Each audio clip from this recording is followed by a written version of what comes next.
شان رسالت میں عظیم ترین آیت ہے، آیت نمبر 56، بڑی عظیم آیت۔ کون سی بلا؟ ان اللہ وملائکتہ، فرمایا بے شک اللہ اور اس کے فرشتے یصلون علی النبی، نبی کریم پر درود بھیجتے ہیں۔ اللہ بھی بھیجتا ہے، اللہ کے فرشتے بھی درود پڑھتے ہیں۔ یا ایھا الذین آمنوا صلوا علیہ وسلموا تسلیما، اے ایمان والو تم بھی نبی پاک پر درود پڑھو اور خوب سلام پڑھو۔ تو یہ آیہ مبارکہ نازل ہوئی کہ اور حضور صلی اللہ علیہ وسلم نے فرمایا اگر تم مجھ پر ایک بار درود پڑھو گے تو اللہ تم پہ 10 رحمتیں فرمائے گا اور تمہارے 10 گناہ معاف کر دے گا اور تمہارے 10 درجے اللہ بلند فرما دے۔ ایک بار درود شریف کو وظیفہ بنائیں، پابندی سے پڑھا کریں، پابندی سے۔ میں نے اپنے بزرگوں کو دیکھا ہے کچھ کام کرتے، کبھی کبھی مجھے لگتا ہے کہ وہ کام آج بھی بڑے ضروری ہیں، بڑے ضروری۔ بزرگ یہ کیا کرتے تھے کہ وہ نا اپنی ریل رکھتے تھے، اپنا مصلی بچھاتے تھے مسجد میں آ کے بھی، اور اپنی تسبیح سائیڈ پہ رکھ لیتے تھے صبح کے وقت، اور روزے نہیں ہوتے تھے تو پانی کا پیالہ بھی ساتھ ہوتا تھا، کچھ دیر قرآن پاک پڑھنا، اپنا مصلی بچھایا، پھر اس کے ساتھ کچھ دیر تسبیح پڑھنی، پھر پانی پہ پھونک مارنی اور اس کو پینا۔ مجھے لگتا ہے یہ اہتمام ہے عبادت کا۔ میں دوستوں سے کہا کرتا ہوں کہ ہاتھوں میں تسبیح رکھ لو، تسبیح ہاتھ میں ہو تو چلتی بھی رہتی ہے، تو یہ چھوڑ دیں، لوگ کیا کہیں گے، بہانہ کریں گے، دنیا کہے گی یہ بابا تسبیح ہو گیا، تو کہنے دو، تسبیح ہو تو تسبیح چلتی بھی۔ سمجھ آ گئی یہ بات کی؟ تو اہتمام کریں، یہ ایک 20 منٹ 10 منٹ مصلی پہ بیٹھ کے درود شریف پڑھیں۔ ہمیں موقع مل جائے تو ہم پڑھ لیتے، کچھ کہتے میں گاڑی چلاتے چلاتے پڑھتا ہوں، میں نے کہا یہ سارے طریقے ٹھیک ہیں، پر میری رائے یہ ہے کہ مصلی بچھا کے، خوشبو لگا کے، اچھے کپڑے پہن کے، مدینے کی طرف منہ کر کے، یعنی حضور کی بارگاہ میں سلام عرض کرنا ہے نا جی، حضور کی بارگاہ میں، تو پھر پورے اہتمام سے سلام پڑھیں۔ اللہ توفیق عطا فرمائے۔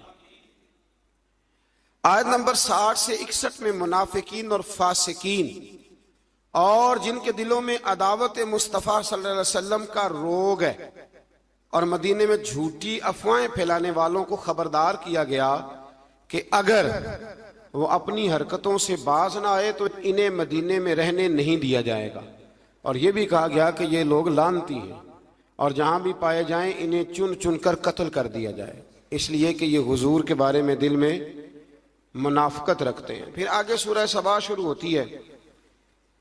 اس سورت کی آیت نمبر 9 میں دشمنان رسول صلی اللہ علیہ وسلم کے لیے عبرتناک عذاب کی وعید ہے۔ آیت نمبر 10 سے حضرت داؤد علیہ السلام کے معجزات کا ذکر ہے کہ انہیں یہ فضیلت دی گئی کہ پہاڑ اور پرندے ان کے ساتھ تسبیح کرتے تھے۔ حضرت داؤد تسبیح کرتے تو پہاڑ بھی تسبیح کرتے، پرندے بھی۔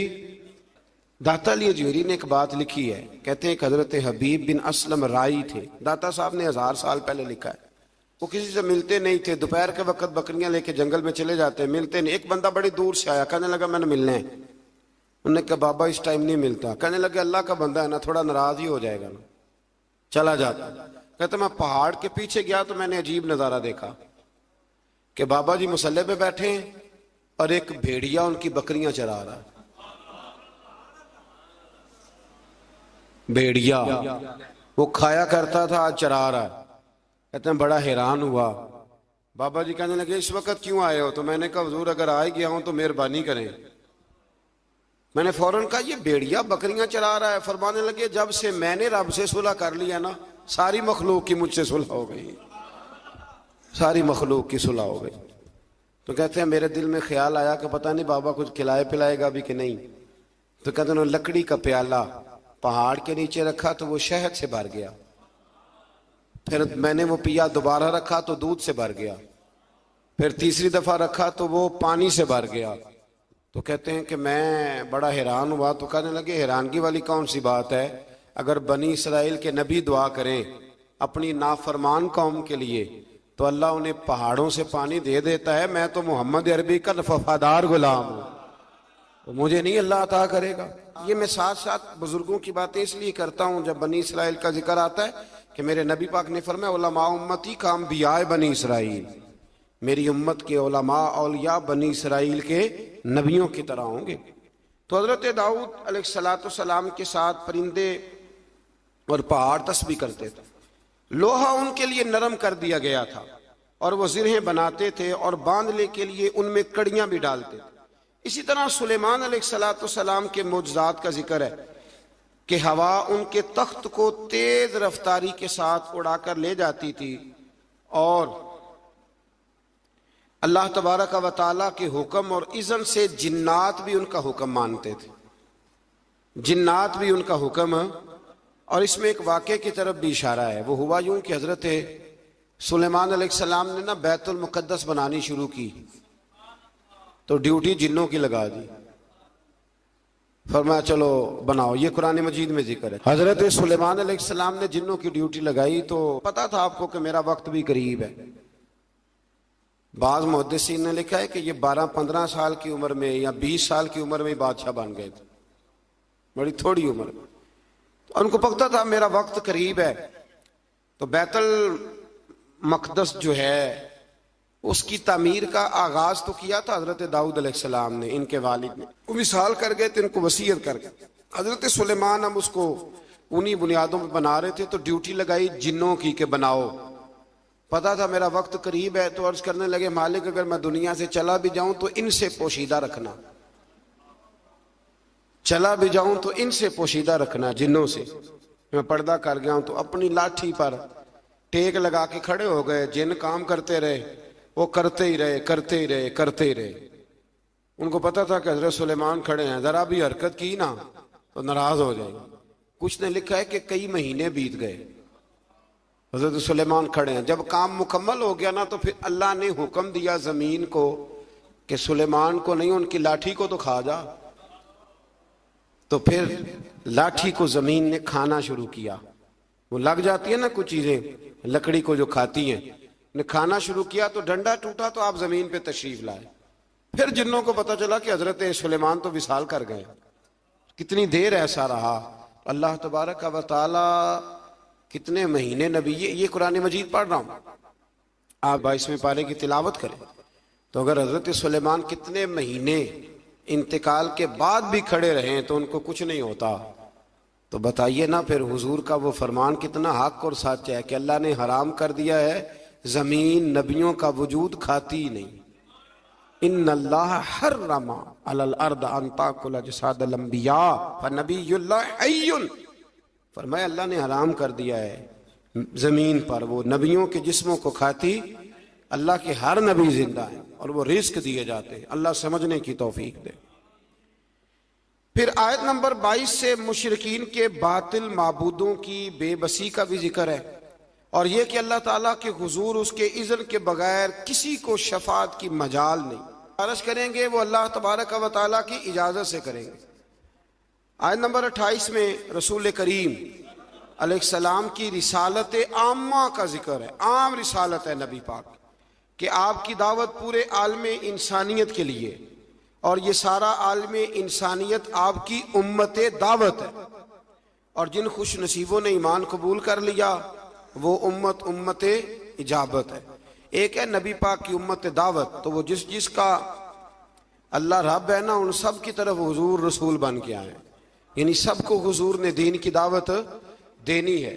ہاں جو دعوت قبول کر لے پھر وہ امت اجابت ہے, قبول کرنے والی امت. اگلی آیات میں اسی مفہوم کو بیان کیا کہ اپنے عہد کے جابروں اور متکبرین کو آخرت میں ان کے عہد کے کمزور طبقات کے لوگ یہ کہیں گے کہ ہمارے ایمان سے معرومی کا سبب تم بنے تھے.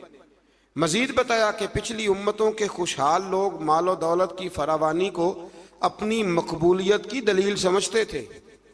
کہتے تھے ہم اللہ کے قریبی ہیں اسی لیے تو اتنی مال و دولت دی ہے اللہ نے ہمیں, اس کو وہ دلیل بناتے تھے. حالانکہ مال و دولت کوئی دلیل اگر یہ قریب ہونے کا ذریعہ ہوتی تو سب سے زیادہ میرے نبی پاک کی تجوریوں میں ہوتی, یہ کوئی دلیل نہیں. اللہ نے فرمایا کہ اس کا قرب مال و دولت کی فراوانی سے نہیں ملتا بلکہ ایمان اور عمل صالح کی دولت سے ملتا ہے. اور رزق کی کشادگی یا تنگی کا تعلق کسی کی فضیلت یا بے توقیری سے نہیں ہے بلکہ یہ اللہ تعالیٰ کی حکمت ہے کہ کبھی وہ نعمتوں کی فراوانی امتحان کے طور پر فرماتا ہے اور کبھی آزمائش میں مبتلا کر کے بندے سے امتحان لیتا ہے.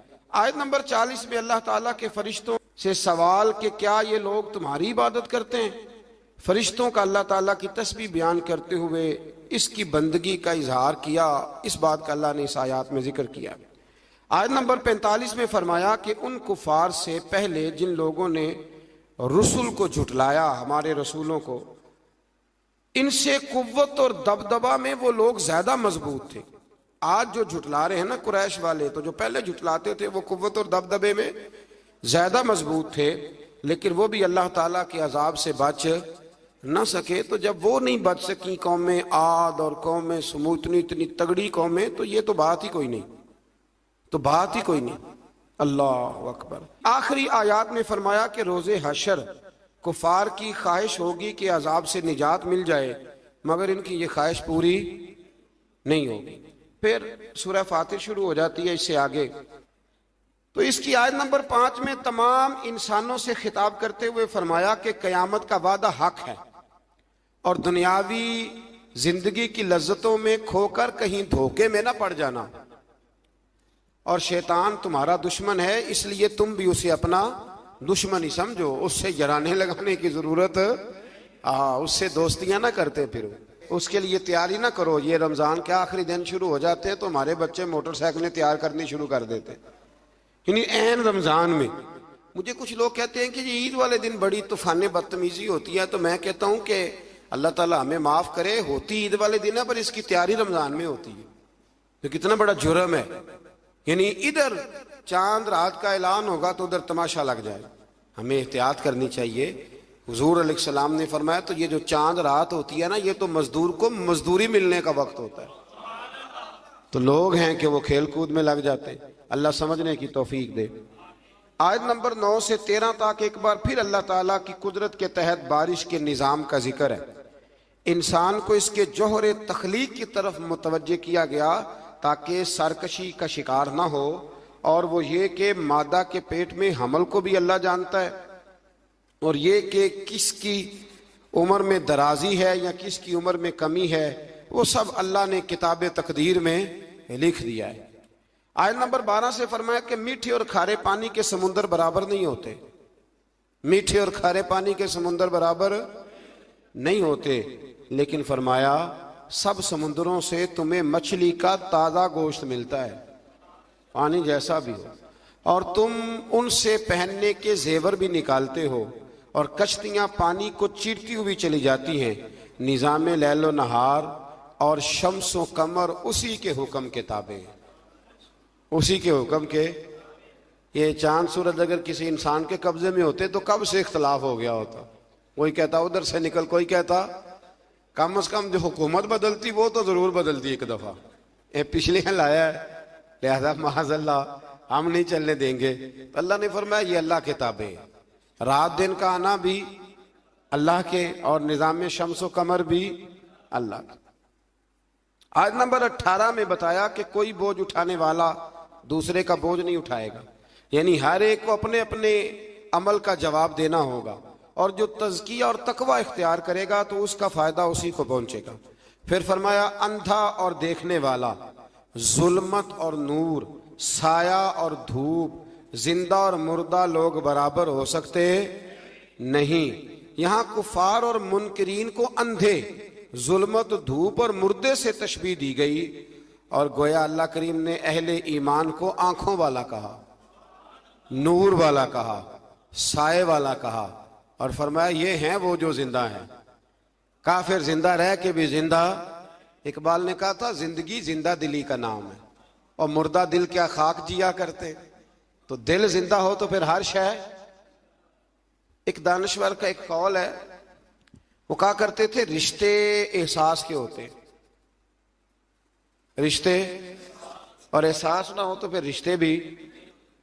آپ کو پتہ ہے نا، بہن کا اگر خیال آ گیا تو پھر بہن ہے، لیکن اگر بھائی کہے کہ نہیں جی میرے بہنوئی نے ضائع بڑے کیے ہیں پیسے، وہ تو سارا اس خاندان کو چلا جائے گا، تو میں بہن کے بچوں سے، تو یہ احساس ختم ہو گیا۔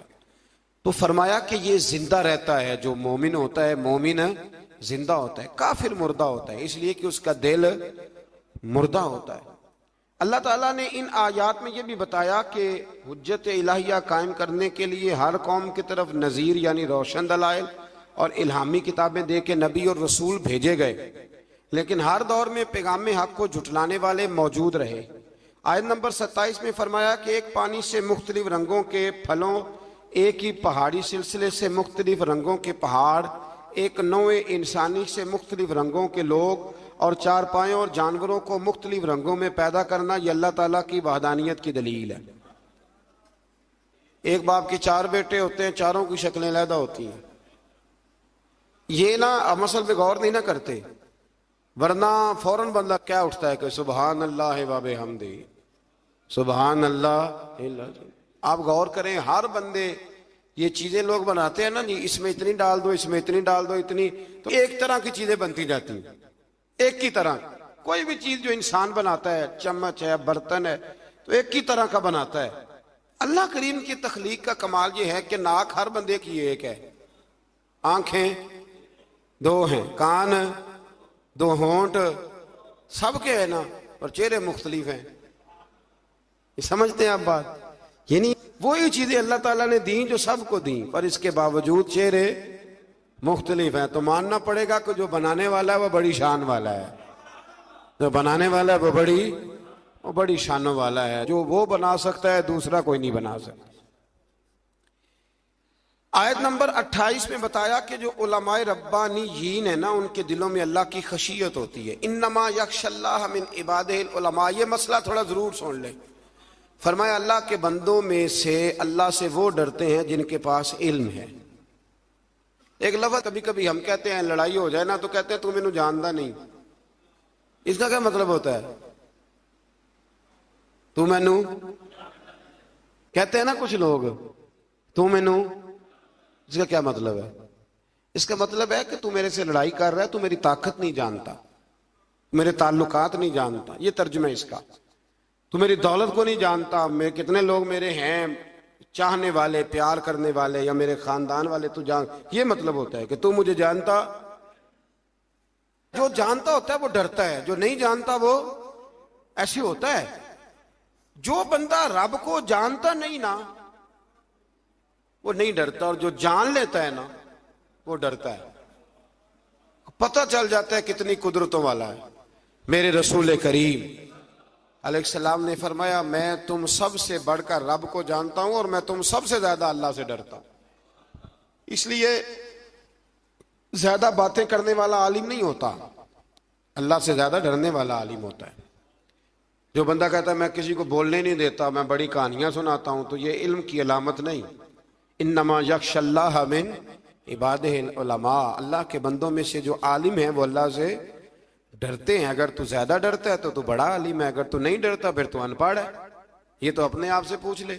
اب لوگ کہتے ہیں جو جری ہو جائے، جو بے دریغ بولے وہ عالم ہے۔ نہ بھائی، جو سوچ سوچ کے بولے، جو ڈر ڈر کے بولے، جو احتیاط سے بولے، اصل عالم وہی ہوتا ہے۔ اللہ توفیق عطا فرمائے۔ آیت نمبر 32 میں اللہ تعالیٰ نے اپنے نیک بندوں کی برگزیدہ اور چنیدہ اور نیکی کے کاموں میں سبقت کرنے والے فرما کر جنت کی ان نعمتوں کا ذکر فرمایا جو اللہ تعالیٰ نے ان صالح بندوں کے لیے تیار کی ہوئی۔ پھر آیت نمبر 40 میں مشرکوں کے معبودان باطلہ کا ذکر ہے۔ آیت نمبر 41 سے فرمایا کہ اللہ تعالیٰ آسمانوں اور زمینوں کو اپنے مرکز سے ہٹنے نہیں دیتا، اور اگر وہ اپنے مرکز سے ہٹ جائیں تو اللہ کے سوا کوئی دوبارہ ان کو اپنی جگہ پہ قائم کرنے والا نہیں ہے۔ آیت نمبر 45 میں فرمایا کہ اللہ تعالیٰ لوگوں کی بدعمالیوں کی وجہ سے ان کی گرفت فرماتا تو روئے زمین پر کوئی جاندار زندہ نہ ہوتا۔ اگر اللہ تعالیٰ لوگوں کے گناہوں کی وجہ سے ان کو پکڑتا تو پھر کوئی موجود مر گئے ہوتے، سارے ختم ہو گئے ہوتے۔ لیکن وہ ایک وقت مقررہ تک انہیں ڈھیل دے رہا ہے، پس جب ان کا وقت آ جائے گا تو اللہ تعالیٰ اپنے بندوں کو خوب دیکھ رہا ہے۔